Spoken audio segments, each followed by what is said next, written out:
Jaime Castro. Pinanganak ako dito sa Baguio General Hospital dyan. Noong 1928 pa, so 85 years old ko na. Yung mga nakakagusto sa akin, sabi nila, Manong Jimmy, mangyari ang first name ko Jaime eh.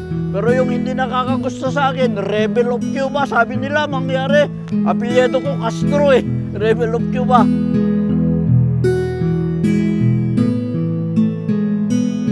Nako, Baguio City noon eh, walang jeep. Wala ring taxi eh. Kadilakad kami noon. Talagang lakad, magsilakad-lakad. Walang sasakyan. Kaya nga noon, we were walking and walking and walking. It's very nice to be in Baguio because we have been walking all the time. Children of today seems to take things for granted. They don't even bother sometimes to listen to their parents. They have so many vices. Ay, ang barkada system namin noon eh. Ang laro namin yung eskrima, mangyari may Robin Hood na movie noon eh. Yung parang eskrima na gano'n. Pagkatapos, doon sa Center Mall.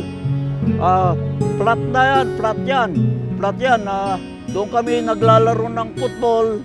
Doon kami naglalaro, may konting kon doon ang Baguio City Square Garden noon, yung boxing. Kaya nga, ibang-iba ang Baguio noon kaysa sa Baguio ngayon.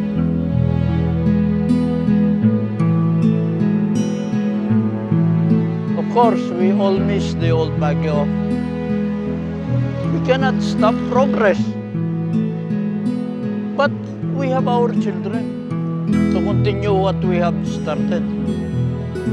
What our children need is someone to inspire them.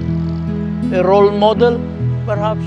Strong-willed, na kung anong sasabihin niya, gagawin niya, maski na anong sasabihin ng mga tao, madaling lapitan. Yung laging maaasahan. Saka may karanasan na. At someone for them to look up to. After all, they will be the future leaders of our city. Perhaps the hope of our country.